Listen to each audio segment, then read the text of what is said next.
தினமலர் நேயர்களுக்கு வணக்கம். சமீபத்தில் பார்லிமெண்ட்ல transgender persons protection of rights amendment bill அப்படின்னு ஒரு பில் பாஸ் பண்ணாங்க. இந்த பில்ல ஏற்கனவே இருந்த நடைமுறைகள் மாற்றி அமைக்கப்பட்டிருக்கு. அதாவது திருநங்கை திருநம்பியர் பட்டியல்ல யார் அடங்குவாங்க, அடையாள சான்றிதழ்களில் முறை மாற்றங்கள், இதை மாதிரி பல விதிமுறைகள் சேர்க்கவும் பட்டிருக்கு, நீக்கவும் பட்டிருக்கு. ஒரு பக்கம் திருநங்கைகளையும் திருநம்பியர்களையும் பாதுகாக்க தான் இந்த மசோதா போடப்பட்டதுன்னு சொல்லப்பட்டாலும் இன்னொரு பக்கம் இதுக்கு பல எதிர்ப்புகளும் போராட்டங்களும் நடந்தது. அனைவருக்கும் வணக்கம்.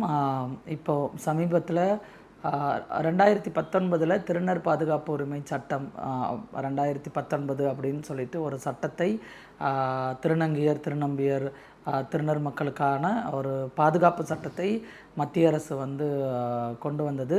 ஸோ அந்த சட்டத்திலே சில திருத்தங்களை கொண்டு வந்து திருநர் பாதுகாப்பு உரிமை சட்ட திருத்த மசோதா 2026 அப்படின்னு சொல்லி ஒரு மசோதாவை இப்போ ரீசெண்டாக பாராளுமன்றத்தில் தாக்கல் பண்ணாங்க. ஸோ இது ரொம்ப குறுகிய காலகட்டத்தில் வெறும் 12 நாளில் லோக்சபாலையும் ராஜ்யசபாவில் பாஸ் பண்ணி அண்ட் இம்மீடியட்டாக குடியரசுத் தலைவருடைய ஒப்புதலையும் வாங்கி இன்றைக்கி அது சட்டமாக இருக்குது. அந்த சட்டத்திற்கு எதிராக பல்வேறு தரப்பினர் எதிர்ப்பு தெரிவிச்சிட்ருக்கிறோம். குறிப்பாக திருநர் சமூக மக்களை மிகப்பெரிய எதிர்ப்பு தெரிவிச்சிட்ருக்கிறோம். ஏன்னா இந்த சட்டத்தில் இருக்கக்கூடிய விஷயங்கள்னு பார்த்திங்கன்னா சுயபாலின அடையாளம், செல்ஃப் ஐடென்டிஃபிகேஷன் அப்படின்னு சொல்லிட்டு ஒரு உரிமை இருக்குது. ஸோ அந்த உரிமையை இந்த சட்டம் முழுவதுமாக நீக்கிவிட்டது.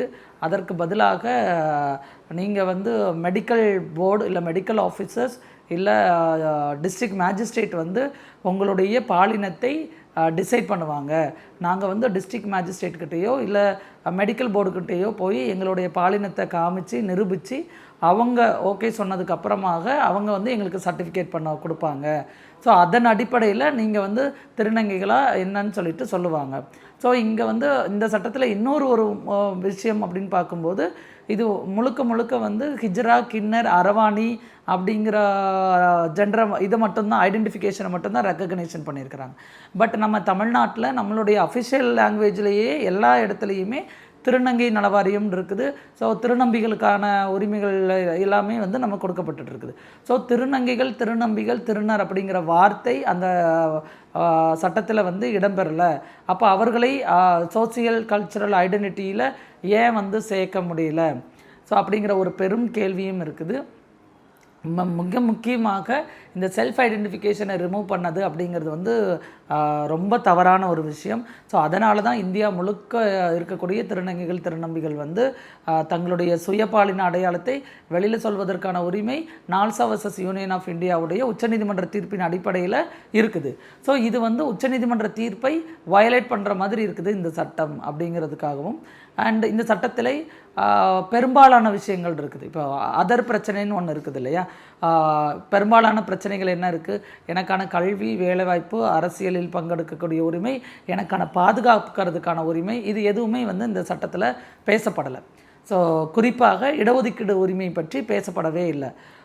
வெறுமனையாக கல்வி வேலைவாய்ப்பை பற்றி ஏற்கனவே இருந்த சட்டத்தில் இருந்ததை அப்படி இவங்க அல்டர் பண்ணியிருக்கிறாங்களே தவிர புதியதாக வேலைவாய்ப்பில் என்ன சிக்கல்கள் வந்தால் வேலைவாய்ப்பில் இடஒதுக்கீடு கிடைச்சாதான் எல்லாருக்குமே அரசு வேலையில் போகிறதுக்கான ஒரு இது இருக்குது. ஸோ அதை பற்றி இதை முற்றிலுமாக அதை தவிர்த்துட்டாங்க. அண்ட் அதுக்கப்புறம் பார்த்திங்கன்னா குற்றம் அப்படின்னு சொல்லிட்டு ஒரு சாப்டர் கொண்டு வராங்க. அதில் என்னென்னா, நீங்கள் திருநங்கைகளாகவோ இல்லை திருநம்பிகளாகவோ உங்களை அடையாளப்படுத்தி கொண்டீர்கள் அப்படின்னா உங்களுக்கு உதவி செய்யக்கூடிய மருத்துவர்களோ இல்லை சக திருநங்கைகளோ இல்லை மற்ற நபர்களோ யார் உங்களுக்கு உதவி செய்கிறார்களோ அவர்கள் மேலே கிட்டத்தட்ட 6 மாதத்திலிருந்து 14 வருஷம் வரைக்கும் சிறை தண்டனை அப்படிங்கிற மாதிரியான ஒரு இதை கொடுக்குறாங்க. ஆனால் அரசு தரப்பிட்டிருந்து நாம் இதுக்கு கிளாரிஃபிகேஷன் கேட்கும்போது அரசு தரப்பு என்ன சொல்கிறாங்க? இல்லை, நாங்கள் ஃபோர்ஸ்ஃபுல்லாக யார் ஒரு விஷயத்தை செய்ய சொல்லி தூண்டுறாங்களோ, ஃபோர்ஸ்ஃபுல்லாக சர்ஜரி பண்ண சொல்லி சொல்கிறாங்களோ, இல்லை ஃபோர்ஸ்ஃபுல் பாண்டட் லேபர் அப்படிங்கிற ஒரு வார்த்தையை அதில் பயன்படுத்துகிறாங்க. ஸோ அந்த வார்த்தைகளை அதை ஃபோர்ஸ்ஃபுல்லாக ஒரு விஷயத்தை செய்ய சொல்லுகிற நபர்கள் மேலே தான் நாங்கள் நடவடிக்கை எடுப்போம் அப்படிங்கிற கிளாரிஃபிகேஷனும் கொடுக்குறாங்க. பட் இன்னும் ரூல்ஸ் தெளிவாக வரலை. இது வெறும் 12 நாட்களில் அவசரமாக இந்த சட்டத்தை நிறைவேற்றியிருக்கிறாங்க. இதில் குறிப்பாக குழந்தைகள் 18 வயசுக்கு கீழே இருக்கக்கூடிய பாலின உறுதித்தன்மையற்ற குழந்தைகளை எவ்வாறு பாதுகாப்பது அப்படிங்கிறத பற்றின தெளிவு அதில் இல்லை. அதுக்கப்புறம் கல்வி நிலையங்கள்லையும் வேலைவாய்ப்பு நிலையங்கள்லையும் நாங்கள் ஃபேஸ் பண்ணக்கூடிய டிஸ்கிரிமினேஷனுக்கு எதிராக பாதுகாக்கக்கூடிய விஷயங்கள் இதில் இடம்பெறலை. ஸோ முழுக்க முழுக்க முழுக்க முழுக்க அடையாளம் சார்ந்த ஒரு விஷயமாகத்தான் இந்த சட்டம் வந்து மாற்றப்பட்டிருக்கிறதே தவிர உரிமை சார்ந்த விஷயங்கள், மக்களுடைய உரிமைகளுக்காக என்ன தேவை, மக்களுடைய தேவைகள் என்ன அப்படிங்கிறத பற்றி இதில் பேசப்படலை. அப்படிங்கிறது வந்து ஒட்டுமொத்த சமூகத்துக்கும் மிகப்பெரிய ஒரு மன வருத்தத்தையும் ஒரு மனவேதனையும் கொடுத்துட்ருக்குது. ஸோ இன்றைக்கி இந்தியா முழுமைக்கும் இருக்கக்கூடிய ஒட்டுமொத்த திருநங்கைகள் திருநம்பிகள் சமூகம் வந்து மிகப்பெரிய ஒரு வேதனையை வந்து அனுபவிச்சுட்ருக்குறோம். ஸோ ஆப்வியஸ்லி உங்களுக்கு தெரியும், இன்றைக்கி சொசைட்டியில் எல்லாருமே திருநர் மக்களை ஏற்றுக்கிட்டாங்க அப்படின்னு சொல்லி பார்த்திங்கன்னா கிடையாது. ஸோ ஒவ்வொரு நாளும் திருநர் சமூக மக்கள் நிறைய பிரச்சனைகளை வந்து ஃபேஸ் பண்ணுறாங்க.